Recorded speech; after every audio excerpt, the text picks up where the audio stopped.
Hey songwriters, welcome back to another video here at Home Songwriting. Part of the goal of this channel is not only to educate you from a craft standpoint, but I also like to feature other independent songwriters like you that are out there, recording songs, writing songs, out there gigging. We've seen other interviews on the channel with other independent songwriters, and today's no different. Today I have a very special guest, Katy Tessman. She's a singer and a songwriter and a mom and an author. She's from right here in Minnesota. I met her through an online songwriting group, which there's a link in the description if you want to check it out. And I actually went to a concert. She had a house concert in her backyard this summer, and I was just really impressed with her music and her spirit, and everything was just great. And today we had a chance to sit down and talk about her songwriting, but I had some technical difficulties with my computer, so I ended up having to record the interview on my phone. So hopefully it's okay for you guys, but we had a great conversation. So don't mind looking at my double chin. And yeah, so this was our great conversation filmed on my iPhone. So let's jump in. Welcome, everybody. Today we are talking to singer, songwriter, and author and mom, Katy Tessman. Katy, welcome to the channel. Hi, so happy to be here with you today. Thank you for inviting me. Absolutely. So I originally heard your music on the Singer Songwriter Challenge, the group on Facebook, which I think a couple of times a year, there's weekly or bi-weekly topics and everybody writes songs. So that's how I was first introduced to you. And then I went to a concert in your backyard, which is super cool this summer. Yes, we had a beautiful day in September for a concert in the backyard. Ted Heineshevitz and Doyle Turner joined me on stage, and we did sort of a round robin exchange of songs. It was really great to have you here. Awesome. Well, as you know, this channel is really focused on songwriting and the craft, and really want to introduce other independent songwriters to people who are out there writing songs and doing things. So I appreciate you coming on, and we'll talk about some things you have on the way, but let's start at the beginning. What has songwriting meant to you throughout your life? Like, was music something that was in your life as a young person, or, what did that look like? Well, growing up, I loved the stage. In school, I performed in the choirs and musical theater. I went to college, Morehead State University, and started as an elementary ed major. But when I landed the role of the wicked stepmother in Cinderella, I quickly became a theater major. Awesome. So I love being on stage. Throughout college, I had vocal lessons. I'm a trained soprano. I love singing in choirs. But it was after graduation when I changed my major to speech communication. I figured I could do a lot with that rather than a degree in theater, because I didn't have a drive to go to New York or LA. Sure. I knew I wanted to work in theater, and I had a lot more skills in marketing and communications. And so I enjoyed working behind the scenes. And then I picked up the guitar and started learning songs by like the Indigo Girls and Natalie Merchant, and realized this will feed my need to be on stage. Cool. And so I always had a day job, and the performing was sort of a hobby, but it's a need to have creativity rather than a nice to have thing to do. Yeah. And when I taught myself guitar, I started figuring out how I could write songs, and sort of did it my own way. Awesome. So you and I have that in common. So I taught myself how to play like piano or keyboards. Actually, I never had a piano growing up, but I always taught myself. And I think as you're teaching yourself, it's kind of natural to think, well, I can just make up songs. I'm just kind of, learning and things too. But that's really cool that you had those sort of more acoustic singer-songwriter influences too. Would you say those are the people that have influenced you the most, or did you have other musicians that you looked up to as well? Well, growing up, my parents always had some sort of music going on, whether it be Carole King or Joni Mitchell or Simon and Garfunkel, or the Hair soundtrack. And so that acoustic based music has always been part of my genetic makeup. And then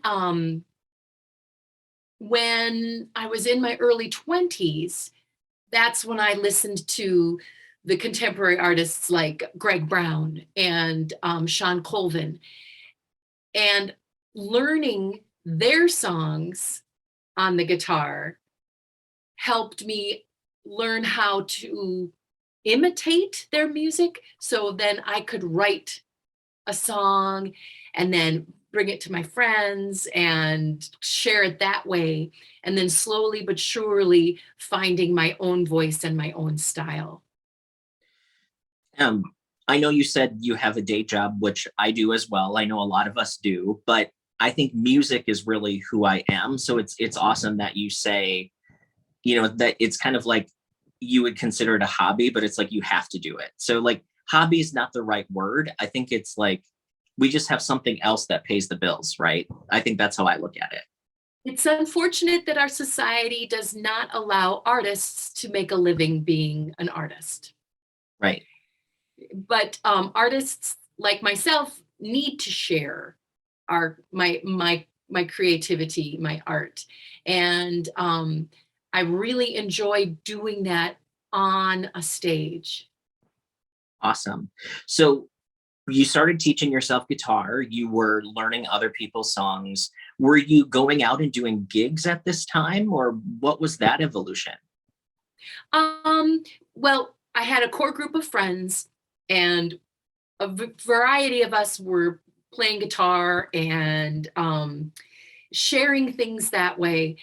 And then I really connected with someone I went to college with, who we weren't really friends. We didn't hang out much during college years. But after college, we decided, hey, our voices sound good together. Let's see if we could maybe form a band.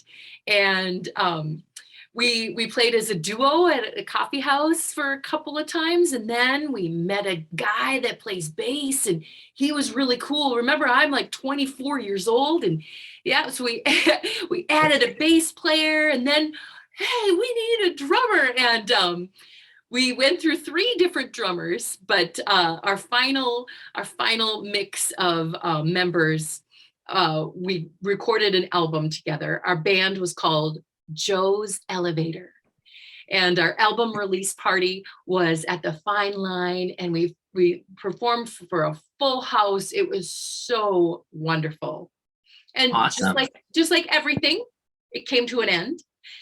But then I continued with my solo music, and at the age of 32, I think it was, I released a solo debut album of 11 original songs.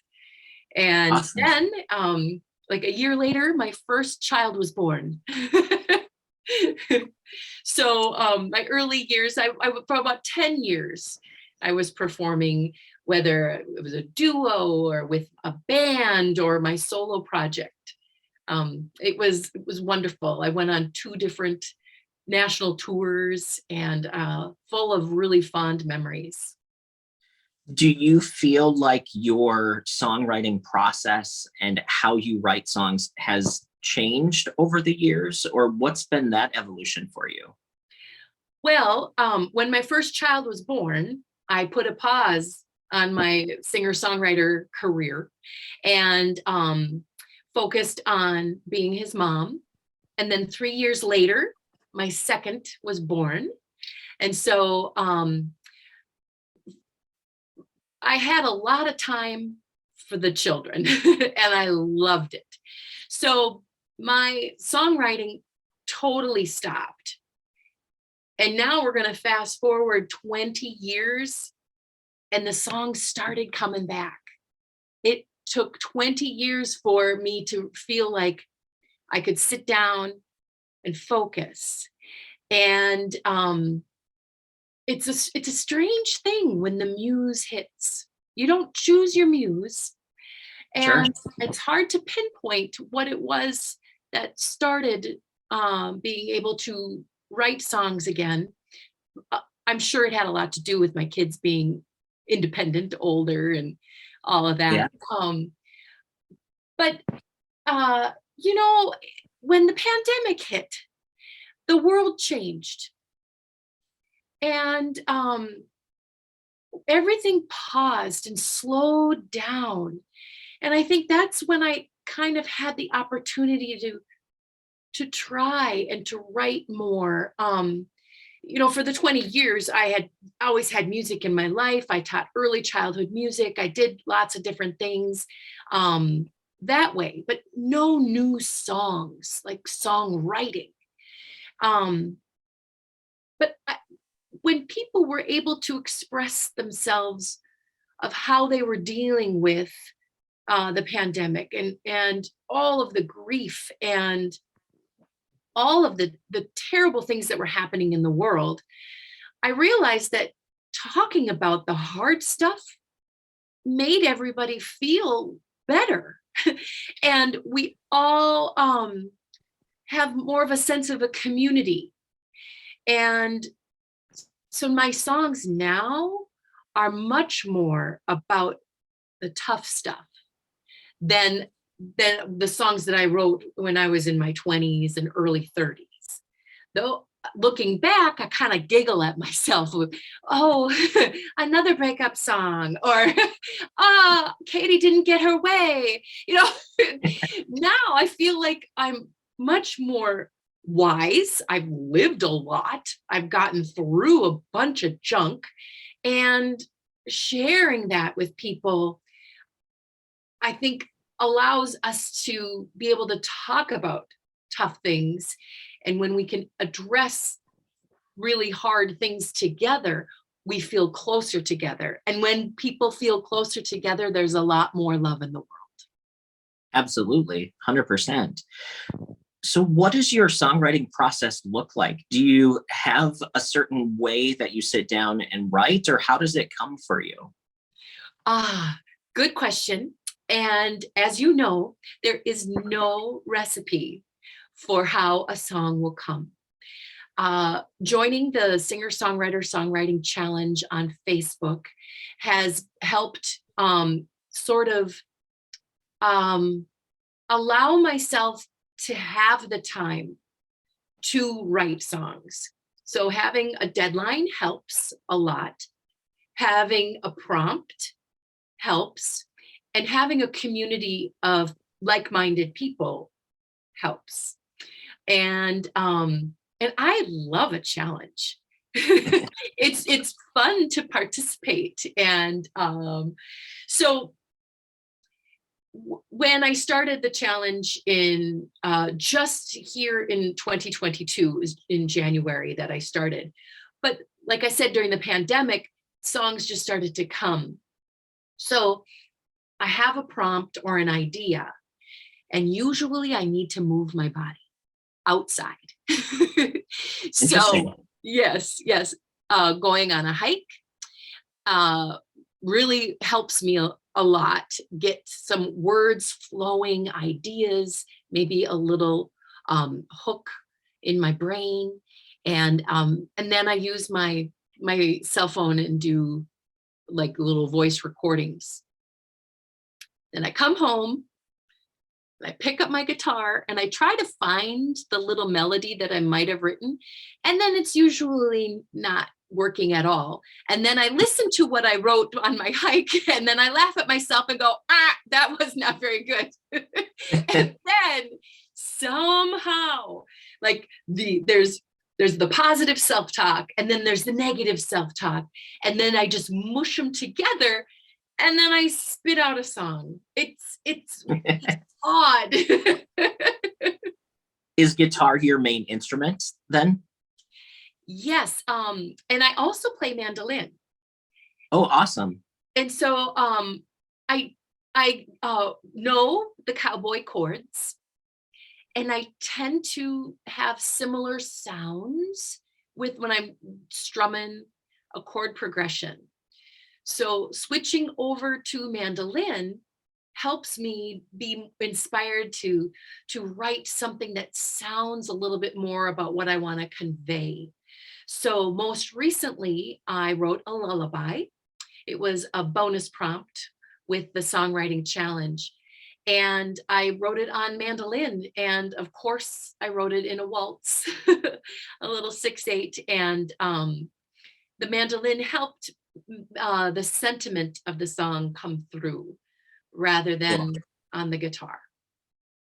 I noticed on your website that you have a pretty busy like gigging schedule and stuff too. Is that something that came back with kind of the muse and all of that as well? Yeah, yeah. Like I said earlier, I like to perform. I like to be on stage, and I like to share my music with people face to face. I am an extrovert, and being with people just feels so good. And so when I started performing in January, just this past year, um, the shows just kind of fell in place. When before I became a mom, I was performing about 8 times a month. And then so I had a goal of 2022 to have one show a month. But even this summer, it got to be a lot, 3 or 4, maybe 5 shows.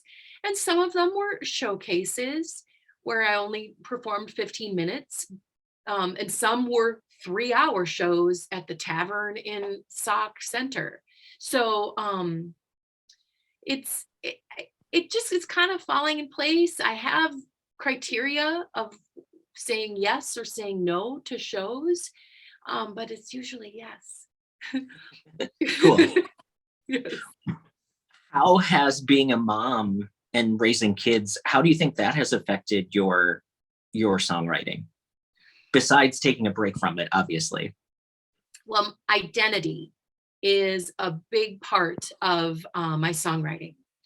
So your introduction of me was wonderful, singer songwriter. I'm an author, a mother, and lucky for me, I have very creative sons. And when we all had to stay home and they started distance learning and I was working remotely, we all got creative musically. So my younger son started producing music on his computer. And 2 years later, he is making a living. And so he's really inspiring. And then my older son, he asked me to teach him how to play guitar because online band wasn't very fun for a percussionist. So I taught him the limited amount of guitar that I knew, and he wanted more. And he cruised. A week later, he was playing Blackbird and listening to Jimi Hendrix and then buying himself an electric guitar. And here we are 2 years later. My younger son is helping me produce music. And then my older son is my guitar player in my band.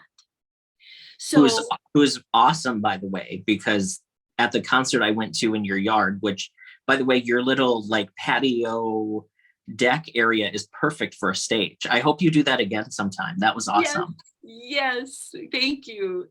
Yeah, my heart is so full when I am able to perform with my son Lewis. Um, his ear is so good, and I, I want to build him up. I'm his mom, but Yeah. he's also really young. He's not even 20 years old yet, and just the way he can add a guitar line to a song that he hasn't even heard of. Um, During the performance this September with Ted Heineshevitz and Doyle Turner, he Lewis just played along And um, both Ted and Doyle are so respectful performers and excellent songwriters that they knew how to give Lewis the time and the space to shine among their, just in their own song, here's a solo, and then going back into it. And oh, uh, the acceptance that the singer-songwriter community has given Lewis really makes Lewis a better player, and also allows him to feel like he's got a place. Yes. Awesome. So I know you mentioned that your other son is helping you do recording. I understand that you have a couple of new songs that are in the works that are coming out here very shortly. So you said before we got started recording that you have a song coming out close to Thanksgiving. What's that Yes. about? Yes. One of the prompts that was part of the songwriting challenge was a photograph of an old rundown house.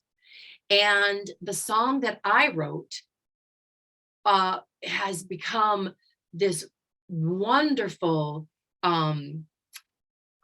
piece that I've been performing as like a finale song for my shows. And my son Lewis has a beautiful outro solo, which is a great way to end a live performance.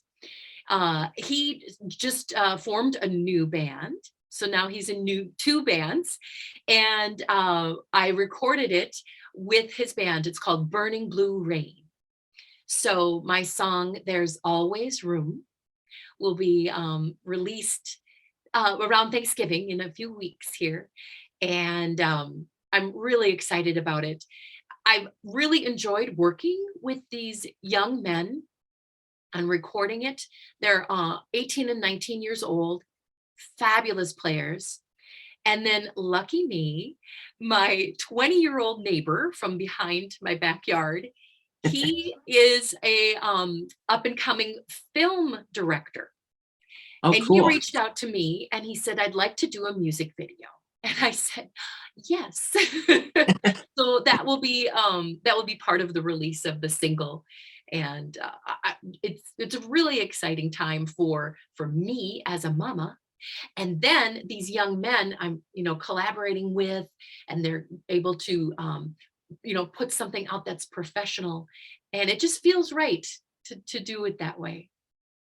Well, and I think earlier you had said that you really like community. And I think that's what's really cool about just songwriters and music people or just creative people in general is if you can find those little pockets of people, which we're everywhere, right? Sometimes you don't even realize that your neighbor behind you can help you make a music video, right? Like that's awesome. So it's super fun to hear about this stuff. And that's kind of what I want people to see through this channel is that it's one thing, like you said, you didn't want to go to New York to be on Broadway or be on the stage. It's like, you don't have to be in all these places to actually have a very fruitful, creative career or life. Right, right. You don't need So to be in some hustle and bustle. You can find it in the home where you feel most home. awesome. Yeah, that's a great way to say it.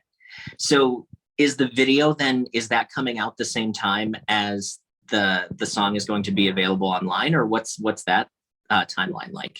Yep, yep. That's the plan. Technology can delay things. Who knows if the distribution services will shut down? The world is still, really in a shambles. Yeah, So I set goals and dates, and then just let it go, and then we'll see what happens. Yes. awesome. Yeah. And then you're also working on releasing another song and also a book coming up in February. So what's that about? My song Hero Now Crowned, I wrote last year about this time. It's a love song, a tribute to all of us who have overcome awful things, whether it be cancer or addiction or anxiety and depression. And I've been playing it now for over a year out in my shows. And a person came up to me early on and asked me about that song. They wanted to be able to play it anytime they wanted. And like it really, they wanted to have it and hold it. And I decided to make it into a lyric picture book. So I commissioned an artist that's based in St. Paul. And in February, I will be doing a single release and book launch with a celebration at the Astor Cafe. Awesome. That's super cool. Yeah. So yeah, so definitely, and you have a website, correct? So if people watching want to check out and kind of follow where you'll be performing, all of that stuff, your website's katytessman.com. Yep. Katy with a Perfect. Y. Katy with a Y, Tessman. Yep. I spelled my name Katy with a Y before Katy Perry did. Okay. Just that a couple works. years before. So Yeah. so I always ask guests on the show, like, sometimes someone searching online, this video would pop up as they're looking for inspiration or maybe looking how to write songs. What advice do you have for someone who may be, like just starting to write or just starting to want to do something similar? Um, Focus on your identity. Who are you and what makes you who you are? Um, Find inspiration everywhere. It could be a book and you love a character in the book, write in that voice of that character. Um, there, there are influences all around you. It could be another author or a filmmaker, and then imitate. So if you love Fleetwood Mac, write a song just like Fleetwood Mac and imitate that. So those are the things that I do to kind of get my juices flowing and just get that creative thing happening. And Awesome. that song will come. Awesome. So Katy, thank you so much for joining us on the channel today. Any final thoughts before we wrap up here? Nope. I love your channel. It is so inspirational and supportive. Thank you for having me. And I hope to see people at my show at the Astor in February. But watch for my new release in November. Yeah, so the link to Katy's website is down in the description, so definitely check that out as well. So Katy, thank you so much. We'll talk to you soon. Chad. Yep.